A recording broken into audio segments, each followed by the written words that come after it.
Encroachment removal જે શરૂ થયું એ સાંજે 7 વાગે પૂર્ણ થયું. એ દિવસે પહેલા દિવસે 1119 જેવા અનધિકૃત દબાણો દૂર થયા.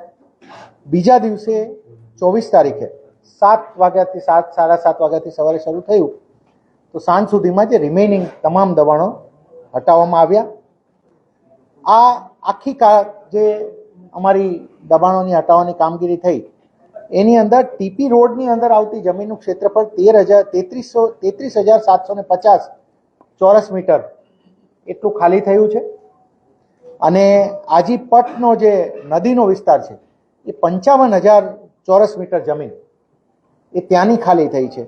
એટલે હું આ બંનેનું જો જોડું તો 88,750 ચોરસ મીટર જમીન એ દબાણ મુક્ત થવા પામી છે. આઈ રિપીટ, 88,750 ચોરસ મીટર જમીન આમાં દબાણ મુક્ત થઈ છે. આ રોડની અંદર જે 33,750 હતી એની અંદરના દબાણો 497 દબાણો એની અંદર હતા અને નદી કાંઠામાં 992 દબાણો હતા. આમ કુલ દબાણો 1489 જે અમારા મેજર થયા. આ તમામને અમે હટાવીને જે જમીન ક્લિયર કરી છે એની હાલની એપ્રોક્સિમેટ સાવ અંદાજ લગાવીને માર્કેટ વેલ્યુ કાઢીએ તો પણ 350 કરોડથી વધારે કિંમતની આ જમીન થાય છે. આમ આ 24 કલાક ચાલેલું અમારું ઓપરેશન એની અંદર અમારે 1512 મહાનગરપાલિકાનો મેન પાવર એની અંદર લાગ્યો. એમાં ઓફિસર્સથી લઈ અને મજૂર સુધીના લોકોની થઈ જાય છે કમ્પેરિઝન. અમારી મશીનરી 261 લાગી, જેમાં જેસીબીથી લઈને ટ્રેક્ટર સુધી આવી જાય છે. હું ફક્ત મેન આવર્સ ગણું, માનવ કલાકો આખા ઓપરેશનના, તો 33,264 માનવ કલાકો આની અંદર વપરાયા આખા ઓપરેશનમાં. આની અંદર કેમ દબાણ મુક્ત જે થયું છે એ ઇમ્પોર્ટન્ટ છે. તો જે વિસ્તાર અમે દબાણ મુક્ત કર્યો છે, જે સેક્ટર 1, 2 અને 3, જે પહેલા અમારા 3 સેક્ટર આવે છે, જો આપ જસ્ટ ગૂગલના મેપથી પણ રાજકોટનો એ મેપ એ જોશો તો ખોખરદરી નદી અને આજીની નદી ત્યાં આવીને ભળે છે. એટલે જ્યારે પણ વરસાદ આવે એટલે આજીનું પાણી સીધું એ દિશા તરફ આવે અને આજીનો પટ છે આખો. છેલ્લા ઘણા વર્ષોથી આપ જુઓ છો કે દર વર્ષે ત્યાં પૂર આવે અને રેસ્ક્યુ કરવાની સ્થિતિ થાય છે. હું ફક્ત 2024નો આપને આંકડું આપું તો 2024માં 1378 થી વધારે લોકોને સ્થળાંતર કરવા પડ્યા હતા. ત્યાંથી 1378 લોકો અને 370 લોકો તો રેસ્ક્યુ કરવા પડ્યા હતા ત્યાં. અને હું આની ગ્રેવિટી એ જણાવું કે જે એમને 370 લોકોને રેસ્ક્યુ કરવા ગયા એ ઓફિસર્સને પણ એનડીઆરએફની ટીમે ત્યાંથી 24માં રેસ્ક્યુ કરવા પડ્યા હતા. ઓફિસરો પણ તે છોડવા જે એમને રેસ્ક્યુ કરવા ગયા ટીમ ફસાઈ ગઈ હતી ત્યાં. એટલે આ પાણીથી ભરાતો લોકોના જીવને જોખમ સમૂહ જે હતું એ વિસ્તાર અમારો ત્યાંથી દૂર થયો છે. જ્યાં સુધી રોડની વાત છે તો એમ્બ્યુલન્સ, ફાયર કે પોલીસના વ્હીકલ પણ ના જઈ શકે એટલું નાનું સાંકડું અને ગીચ જે હતું સ્ટ્રક્ચર, એની વચ્ચેના આ વિસ્તારમાંથી આ હવે 15 મીટરનો વાઇડ ટીપી રોડ પણ જે ખુલ્લો થયો છે. અને એનું પણ અત્યારે જે મલબો હટાવવાનું કામ ચાલે છે, જેવું પતશે એટલે પાછળ રોડનું કામ મહાનગરપાલિકા દ્વારા શરૂ થનાર છે આની પાછળ. એટલે હવે જંગલેશ્વરમાં 2 વસ્તુ અમે આ દબાણથી અમને એવું લાગે છે કે 2 વસ્તુઓ એવી થઈ છે. એક, નદીના જે દર વખતે પૂરથી આપણને ડર રહેતો હતો, લોકોના જાનમાલનો ડર રહેતો હતો, એનાથી હવે આપણે પૂરની બાબતમાં મુક્ત થયા છે. અને બીજું કે આ રોડ બનવાથી એમ્બ્યુલન્સીસ, ફાયર અને પોલીસના વ્હીકલ માટે પણ આ વિસ્તાર આખો ખુલ્લો થયો છે. આ થતાં કોઈ નાની મોટી આરોગ્યની ઇમરજન્સી, ફાયર ઇમરજન્સી અને કોઈ લો એન્ડ ઓર્ડરના ઇસ્યુ સમયે પણ એવું નહીં બને કે જંગલેશ્વરની અંદર નથી જઈ શકાતું, હવે જઈ શકાશે. એટલે એ પણ થાય છે. મિત્રો, જ્યાં સુધી લોકોને આવાસ આપવાની ને એ બધી વાત છે તો રાજકોટ મહાનગરપાલિકા આજ સુધીમાં 36,541 આવાસ 101 પ્રોજેક્ટ હેઠળ આપી ચૂકી છે. અને આ વિસ્તાર જે છે એની અંદર 873 આવાસો આજ સુધી અપાઈ ચૂક્યા છે. 873 મિત્રો એ અપાઈ ચૂક્યા છે કોઈને કોઈ ફેઝમાં. અમે ડિમોલિશન કર્યું ને તો 2-4 વસ્તુઓ જે ધ્યાન આકર્ષક આપને કહીએ કે જે આપણે બધા, મેં આપને પહેલા પણ કીધું કે we wanted to talk informally as well. કેમ એક મહત્વનો મુદ્દો, કાચા મકાનો તો અમને નહીવત જેવા મળ્યા છે, જે કાચા માટીના નહીવત અમુકને ગણીએ તો ફક્ત ઉપર સ્લેબ ના હોય ને એવા આશરે 500 જેવા મકાનો છે, પણ પાકા ફક્ત પતરા હોય ઉપર એવા 500 જ છે. આ જે 1500 ની આપણે વાત કરીએ છીએ, 1400 ઉપર 1500. બાકી જે 989 મકાનો છે એ વિગત થોડી વિચારવા જેવી છે. આ 500 ની બાબતમાં પણ હું આપને કહું, આ 500 માંથી અમને 250 એવા મકાનો મળ્યા કે જે એકદમ આઈડેન્ટિકલ લાઈનથી છે. આપ સમજો, 250 મકાનો અલગ અલગ એવા લાઈનમાં છે, એટલે હું 250 આઈડેન્ટિકલ નથી કહેતો, પણ આમ તમને 10 15 100 50 એવી ઓરડી છે. આ પણ એટલે 500 પહેલાની જે વાત કરી એમાંથી 250 તો આઈડેન્ટિકલ ઓરડીઓ નહીં. બાકીના 989 જે છે એની અંદર 50 થી 100 વાર જમીનમાં ફેલાયેલા હોય એવા 800 થી વધારે મકાનો જોવા મળે. 800 જેવા 100 વાર સુધીના મકાન છે, અને એવા અમને 150 થી વધારે મકાનો અમને આની અંદર જોવા મળ્યા છે. અમને ખૂબ અઘરું પડ્યું, કેમ કે બધા 2 3 માળના મકાનો એ તોડવા માટે અમારા જેસીબી પણ ખૂબ મહેનત લાગી. એટલે એવું નથી, હું આનાથી જે આંકડાથી આપણે ક્લિયર કરું છું, એવું નથી કે સાવ કોઈ કાચા અને સાવ ઝૂંપડીઓ વાળી સ્થિતિ હતી.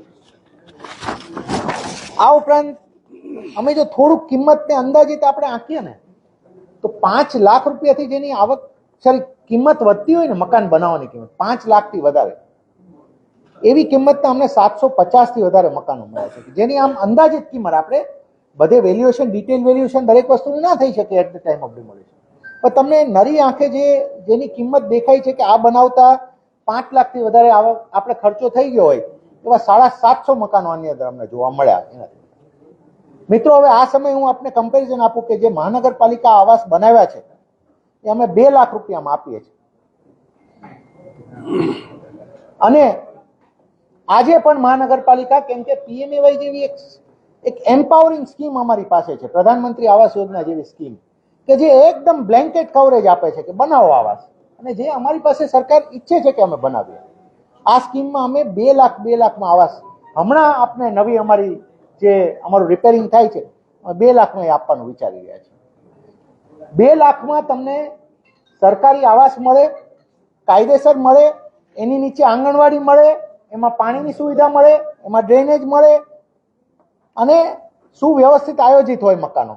એની સામે 5 લાખની કિંમત થઈ શકે એવા અમને 750 મકાનો એવા પણ મળ્યા છે કે જે સરકારની દબાણવાળી જગ્યામાં અને આ રીતે હોય છે.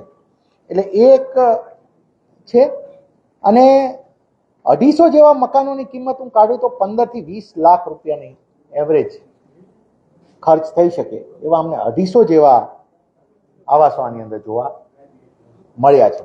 હું આ તકે આખી ટીમને હું એ રીતે કહીશ કે એક કોઓર્ડિનેટેડ એફર્ટ થયો છે, જે તમામ વિભાગ, પોલીસ વિભાગ, પીજીવીસીએલ, અને હું આપનું પણ, હું આજે મીડિયાના મિત્રો એ બાબતથી પણ આજે જ્યારે આ પૂર્ણ થાય છે કામગીરી, ત્યારે હું આપ તમામ મીડિયાના મિત્રોએ જે રિસ્પોન્સિબલી અને જે સારી રીતે આને કવર કર્યો છે, આપણે બધાએ એક કામના ભાગ બની અને આ કામ થયું છે. હું આપનો પણ આભાર વ્યક્ત કરું છું.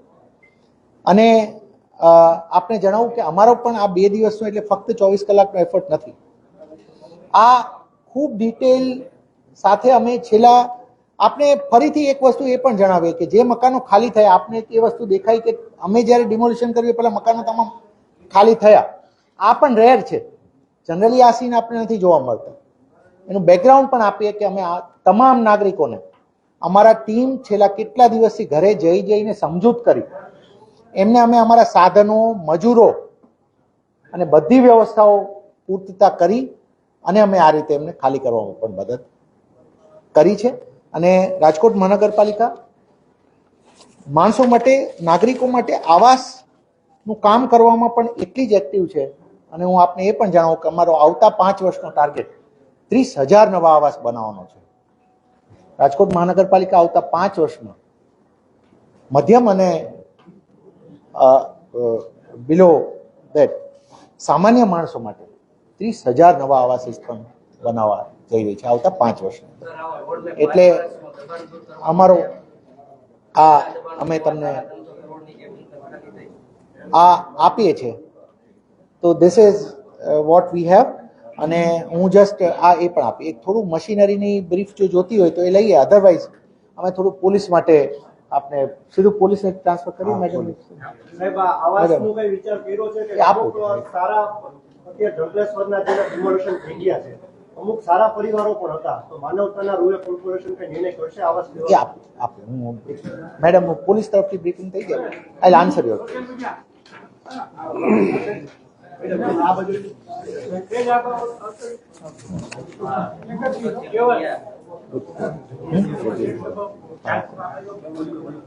જી મેડમ આપ સર થોડા એક કામ કરીએ થોડી આમ માઇક બધા આ બાજુ ભાઈ થોડું આમ થઈ શકે એવું છે. હાલો આવી જાઓ ચાલશે ચાલો.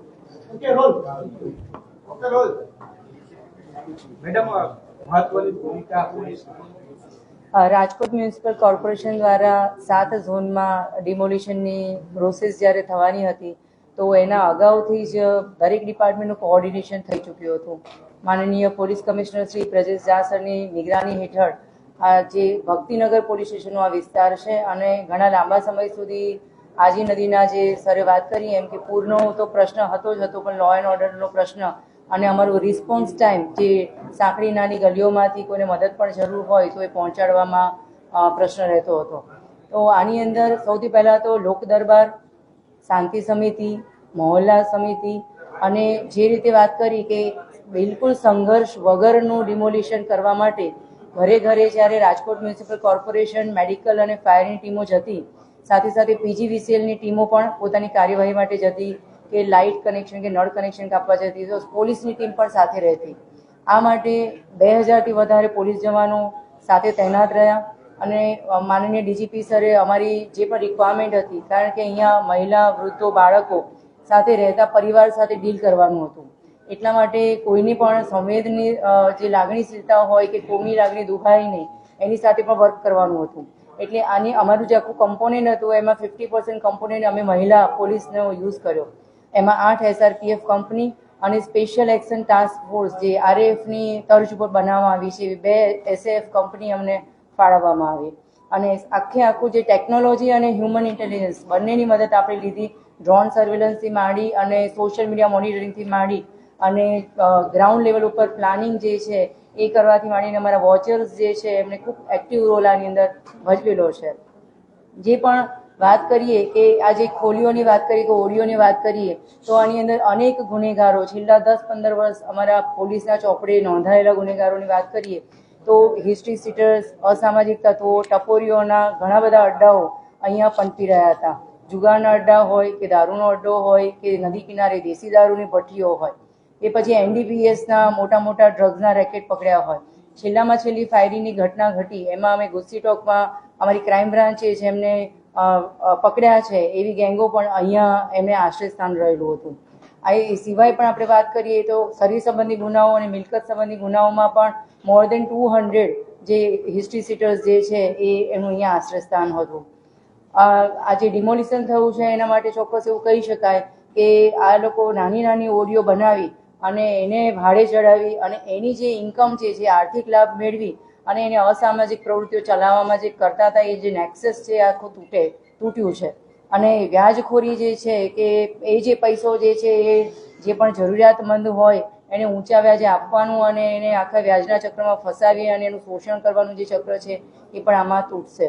આખી સમગ્ર પ્રક્રિયા જે છે એની અંદર અમારી સ્પેશિયલ જે ટીમો હતી, એ ક્વિક રિસ્પોન્સ ટીમ હોય કે પછી અમારું સ્પેશિયલ ઓપરેશન ગ્રુપ હોય કે અમારી ક્રાઇમની ટીમો હોય, એમે ખભા મળાઈને કામ કર્યું છે. અને સૌથી બેસ્ટ પાર્ટ આનો અહીંયા એ રહ્યો છે કે 14 જેટલા ધાર્મિક સંસ્થાનો પણ હતા અને અત્યારે આપણે જાણીએ છીએ પવિત્ર રમઝાન મહિનો પણ ચાલી રહ્યો છે, એટલે આખા અહીંયા મિશ્ર વસ્તી છે. આખું વસ્તીનો જે સેન્સસ જે છે એ ધાર્મિક રીતે, પ્રાદેશિક રીતે અને અહીંયા પરપ્રાંતીય પણ ઘણા બધા રહી રહ્યા છે. એટલે બધા જ પ્રકારની મિશ્ર વસ્તીની સાથે કોઈને પણ તકલીફ ના પડે એ રીતે વર્ક કરવામાં આવ્યું. અને જ્યાં ધાર્મિક સંસ્થાન હતા એમાં પણ લાગણી દુભાઈની રીતે જે તે શાસ્ત્રોક્ત વિધિથી એનું ઉત્થાપન કરી અને પુનઃસ્થાપન થાય એવી રીતે સુવ્યવસ્થાનું આયોજન થયું. આ સારું માનનીય પોલીસ કમિશનર શ્રીની નેજા હેઠળ ફ્રીક્વન્ટલી ફ્લેગ માર્ચનું આયોજન, રૂબરૂ જે પણ પબ્લિક લીડર છે એની સાથે સંવાદ સાધવાનું, જે મહિલા બાળકો અને વૃદ્ધો છે એમને તકલીફ ના પડે. અત્યારે ડેબ્રીજ હટાવવાની કામગીરી ચાલે છે તો ભંગાર વીણવાવાળા કે નાની મોટી રોજગારીની લાલચ છે કે કુતૂહલતાવશ કોઈ આવતું હોય તો એ પણ દબાઈ ના જાય અને એક પણ હર્ડલ્સ ના થાય. ઇલેક્ટ્રિસિટીથી માંડીને કોઈ શોર્ટ સર્કિટથી માંડીને કોઈ પણ દુર્ઘટના ના ઘટે એના માટે મેડિકલ, ફાયર અને કોર્પોરેશનની ટીમની સાથે મળી અને પોલીસ ડિપાર્ટમેન્ટને આ સમગ્ર ઓપરેશન જે છે એ હાથ ધરેલું હતું.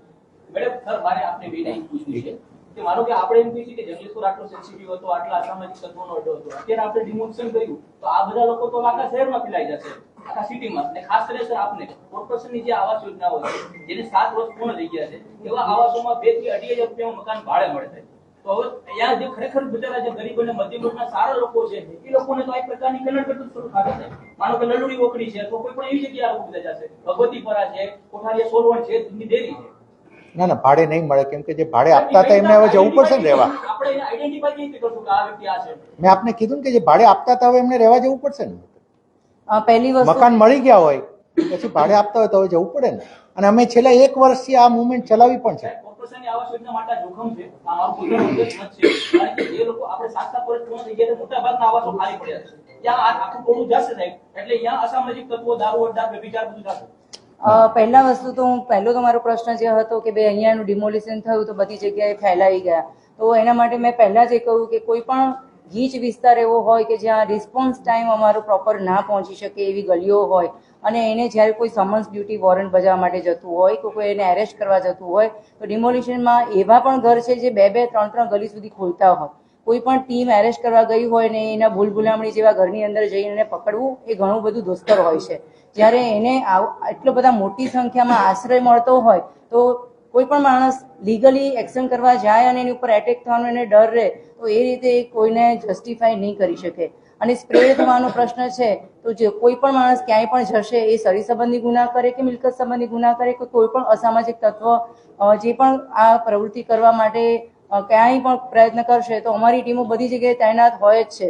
ગમે ત્યારે કોઈ પણ એવો પ્રશ્ન હોય તો એક જગ્યાએ ભેગા મળીને સંગઠિત ગુનાઓ અટકાવવા માટે તો ગુસ્સી ટોક લાવ્યા અને એના હેઠળ તમે જુઓ તો છેલ્લા 2 મહિનામાં ક્રાઇમ બ્રાન્ચે ખૂબ જ લોકોને ગુસ્સી ટોકની હેઠળ આપણે પકડ્યા છીએ. અને એના આશ્રય સ્થાન તમે જુઓ તો જ્યારે કોઈ પણ અસામાજિક તત્વ સંગઠિત થાય અને એને જે અંદરથી પોતાને એને શક્તિ મળે અને જે નબળા અને નિર્બળ જે છે એ પોતાની જાતે બિચારા બાપડા જે જગ્યાએ જવામાં જો વિચારતા હોય તો એ જ નેક્સસ તોડવાનું પહેલા તો એમ છે. આપે એક આપના પ્રશ્નમાંથી જો જવાબ આપો, Yes, sir. ભાડે ક્યારે અપાય? કે તમને મકાન મળી ગયું હોય છતાંય તમે અહીંયા રહેતા હો ત્યારે ભાડે આપી શકો ને. ભાડે તો ત્યારે જ. એટલે હવે આ 800 ને એટલે ખાલી એટલે જે અમારા ખાલી હોય ને એ તો કોઈ ભાડે ના જાય. જેને આપેલા હોય એવું હોઈ શકે. એ ક્યારે થાય કે જ્યારે જેને આપ્યા છે એ વિસ્થાપિત થયા જ નહીં ત્યારે અને ત્યાં જાય. એટલે 892 ઉપર જે અમે આવાસ આપ્યા છે ને એમાં જ હું તમને કહું કે આમાંથી ઘણા લોકો પોતાના ઘર તરફ શિફ્ટ થશે તો ભાડાવાળું નહીં થાય. અમે જો કે 1 વર્ષથી ઝુંબેશ પણ ચલાવી છે. We have started. અમે અમારી આવાસ યોજનામાં હવે સ્ટ્રિક્ટ મૂકી દીધું છે અને છેલ્લા વર્ષના આ તો અત્યારે આ પ્રશ્ન આવ્યો નહીં તો હું તમને ડેટા પણ આપી દઉં. અમે રાજકોટ કોર્પોરેશન અને રૂડા બંનેમાં હવે કેમ્પેઇન ચાલુ કરી છે. ભાડુઆત હશે તો વીલ પિનલાઇઝ અને 3-4 વખત પછી અમે ખાલી કરાવીશું ભાઈ. ભાડે આપવા માટે આ મકાન નથી, પોતે રહેવા માટે. જી રોડ જીપી રોડ ક્યાંથી ક્યાં સુધીનો ખુલ્લો છે એનો એરિયા કેટલો, આટલો લંબાઈ કેટલી? Road it is 2 point something by કિલોમીટરની લંબાઈ. 2.5 કિલોમીટર. ક્યાં સુધી? હા, 2.5 કિલોમીટર.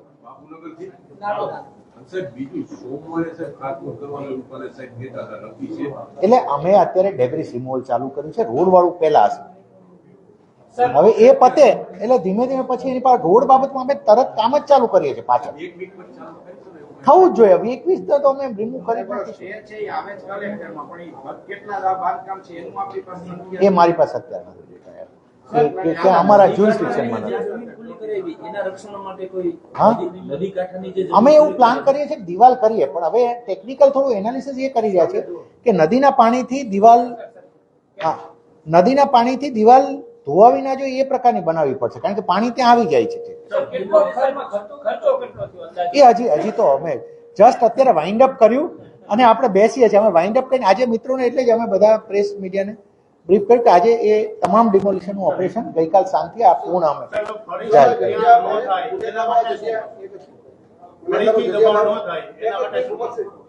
ગુનેગારો જગ્યા ભાડે આપતા હતા અને આવક રડતા હતા, આપણે ખબર પડી. તો આ ડિમોલિશનનો ખર્ચો ખરેખર પ્રજાના પૈસામાંથી થયો છે, તો આપણે ગુનેગારો પાસેથી વસૂલવાની કોઈ જોગવાઈ છે કે હાલ તો એવું કે હમણાં જોગવાઈ નથી. એક છે 40-45 વર્ષથી દબાણ હતું. સાહેબ, આપ એઝ અ કમિશનર તરીકે માનો છો કે ટાઉન પ્લાનિંગ શાખાની કંઈક બેદરકારી અથવા રહી ગઈ? કારણ કે આટલાથી 20-20 લાખના 3 માળના મકાન બની જાય છે. સર, એક સ્લેબ બહાર નીકળે ને કોઈ ટીપીની ઉપર નોટિસ આપી છે અને 261 ની નોટિસ છે, એને કોઈ સિરિયસલી લેતું નથી. 262 આપે છે પછી પણ એમાં ઘણો સમય લાગે છે. હવે લેશે. 45 વર્ષ થઈ ગયા સર, 45 વર્ષ. હું અત્યારે જંગલેશ્વરની જ વાત કરું છું, રાજકોટની આપણે સાઈડમાં મૂકી દઈએ તો સર કે માનો તો થોડું બેદરકારી ક્યાંય રહી ગઈ છે સ્ટાફની? નહીં, આમાં કોમ્પ્લિકેટેડ થિંગ યાર. જ્યારે કોઈ ક્લસ્ટર બની જતું હોય છે ત્યારે sometimes it is very difficult to, જેમ કે મેડમે વાત કરી કે તમને સમન્સ બજાવવાનું ડિફિકલ્ટી થઈ જાય તો ત્યાં તમે what do you expect on other parts. એટલે આ બધું હવે ક્લસ્ટરિંગ ના થાય ને એ અમારો ધ્યેય હંમેશા રહેશે. અને અમે હવે મેં આપને કીધું કે અમુક સ્ટેપ તો હું આપને બતાવી રહ્યો છું. છેલ્લા 1 વર્ષમાં હું આપને ડેટા પણ શેર કરીશ. અમે એક હાઉસ યોજનામાં હવે ચેક કરી રહ્યા છીએ. ભાડાવાળી સિસ્ટમ જ નથી રાખવાની. તમને ફાળવ્યું છે યુ સ્ટે ધેર. સાહેબ, જંગલેશ્વર સિવાય રાજકોટમાં આવા કેટલા વિસ્તાર છે કે જ્યાં આવા ગેરકાયદેસર દબાણ છે, સરકારી જમીન પર છે, વર્ષો એવા છે ગેરકાયદેસર દબાણો. It is always spread across કોઈ ને કોઈ વિસ્તારો. એ ગ્રેજ્યુઅલી એને જેમ જેમ આવતું જાય એમ લેતા જઈએ. We have talked of Jangleshwar અને બાય એન્ડ લાર્જ હું આજે મિત્રો ફરીથી આપનો આભાર માની અને એ પછી આપણે આજે જંગલેશ્વરની ચર્ચા કરીએ. અમારી ટીમોને અમે ખૂબ હવે અને થોડું સ્ટ્રેન્થનિંગ પણ થયું છે. હું પહેલાં કહું કે આ રાજકોટ કોર્પોરેશનમાં ફક્ત એક ટીપીઓ હતા અને એનીથી આખી સેન્ટ્રલ બ્રાન્ચ ચાલતી હતી. હવે અમે ક્લાસ 1 3 ટીપીઓ અમે ઝોન વાઇઝ મૂક્યા. એટલે હવે કમસે કમ ધીમે ધીમે બ્રાન્ચ અમારી સ્ટ્રેન્થનિંગ થતી જાય છે. એમ સારી રીતે અમને રિઝલ્ટ મળશે. ફરીથી મિત્રો આપના આભાર સાથે હું સરકારી જમીન ઉપર દબાણો ચલાવી લેવામાં નહીં આવે. બધે અમે ક્યાંય પણ મિત્રો આપણે લેટેસ્ટ અત્યારે જંગલેશ્વર માટે મળ્યા છીએ. મિત્રો જંગલેશ્વર માટે મળ્યા છીએ. હું ફરીથી આ ડિમોલિશનના ઓપરેશનને અમે પૂર્ણ જાહેર કરીએ છીએ. અમે આપ સૌનો આભાર વ્યક્ત કરીએ છીએ અને રાજકોટના નાગરિકોની સુવિધા વધે અને રાજકોટના નાગરિકોને એક લિવેબલ સિટી આપી શકીએ એ માટે રાજકોટ મહાનગરપાલિકા કમિટેડ છે અને રહેશે. Thank you very much.